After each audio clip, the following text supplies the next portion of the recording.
اور امام اہل سنت امام احمد رضا خان فاضل بریلی رحمتullah علیہ آپ نے 5 چیزاں بیان فرمائیاں نے. فرمایا جڑا خاتم النبیین دا انہاں 5 وچوں کوئی ایک بھی معنی کرے گا وہ دائرہ اسلام تو خارج ہو جائے گا. جو یہ آکھے نئی شریعت والا نبی نہیں بلکہ میں انہاں دے احکام نافذ کرنا آیا ہوں. جس طرح قادیانی کہتے ہیں کہ جڑا غلام احمد قادیانی مرزائی ہے وہ نواں نبی نہیں ہے, نبی ان دی شریعت نہیں ہے بلکہ حضور دے وہ تابع ہے اور حضور دی شریعت دے احکام جڑے نے انہاں نوں نافذ کرنے والا ہے. تو لہذا اسی انہوں بھی نبی مننے ہیں, خاتم النبیین حضور نوں مننے ہیں. تو امام اہل سنت نے فرمایا اگر کوئی اس طرح بھی آکھے گا تو پھر بھی کافر ہو جائے گا. جو اس طرح آکھے گا وہ بھی کافر ہے اور جو کسی میں اس طرح مننے گا وہ بھی کافر ہے.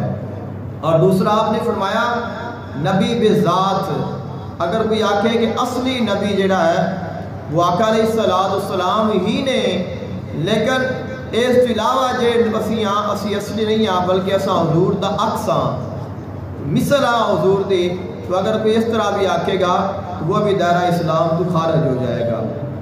اور اگر کوئی آکھے خاتم النبیین دا معنی ہے افضل النبیین, جس طرح کہ تحذیر الناس والے نے بھی یہی لکھا ہے آقا علیہ السلام جنہوں نے سارے نبیاں تو افضل نے, خاتم النبیین دا انہوں نے کیا معنی ہے کہ آپ افضل النبیین نے. فرمایا اس دا معنی افضل النبیین نہیں ہے, اس دا معنی خاتم النبیین ہی ہے کہ نبوت نو ختم کرنے والے نے, خاتم نے نبوت دا دروازہ بند کر کے نبوت تے مہر لگانے والے نے. فرمایا اگر کوئی افضل النبیین بھی کرے گا تو وہ بھی یا منے گا تو وہ بھی دائرہ اسلام تو خارج ہو جائے گا.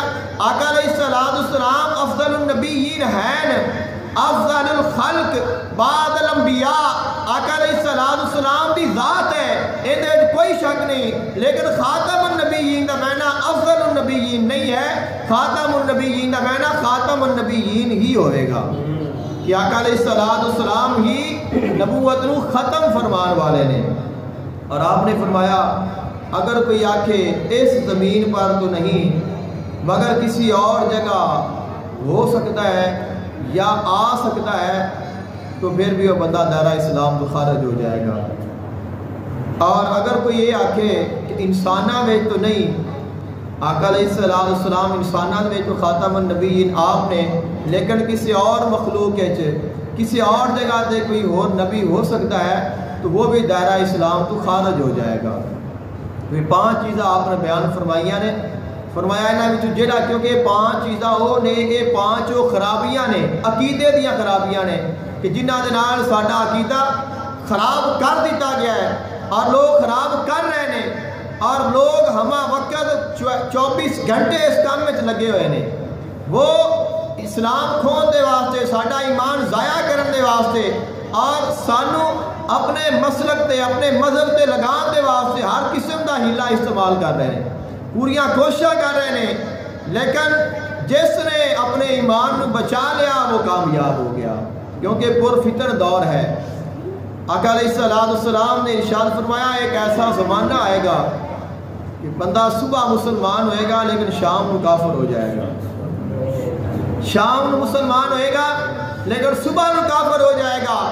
یعنی کہ انسان اس پریشانی میں مبتلا ہو جائے گا, اتنا پریشان ہو جائے گا, حالات اتنے سنگین ہو جائیں گے, عقائد اتنے خراب ہو جائیں گے, فضولیات اتنی عام ہو جائیں گیاں, حقیقت مخفی ہو جائے گی, جو جھوٹ ہے وہ عام ہو جائے گا, جو حق ہے اس کو چھپا لیا جائے گا, جو باطل ہے وہ پھیلا دیتا جائے گا, لوگوں کو خریدیا جائے گا, انہوں کا ایمان خریدیا جائے گا, انہوں کو لالچ دیتا جائے گا. اب انسان اس پریشانی کے عالم میں آ جائے گا کہ ان کے واسطے اپنا ایمان بچانا مشکل ہو جائے گا. لیکن فرمایا کامیاب وہی ہوئے گا جس نے اپنا ایمان بچا لیا, وہ دنیا وچ بھی کامیاب ہوئے گا, وہ آخرت وچ بھی کامیاب ہوئے گا.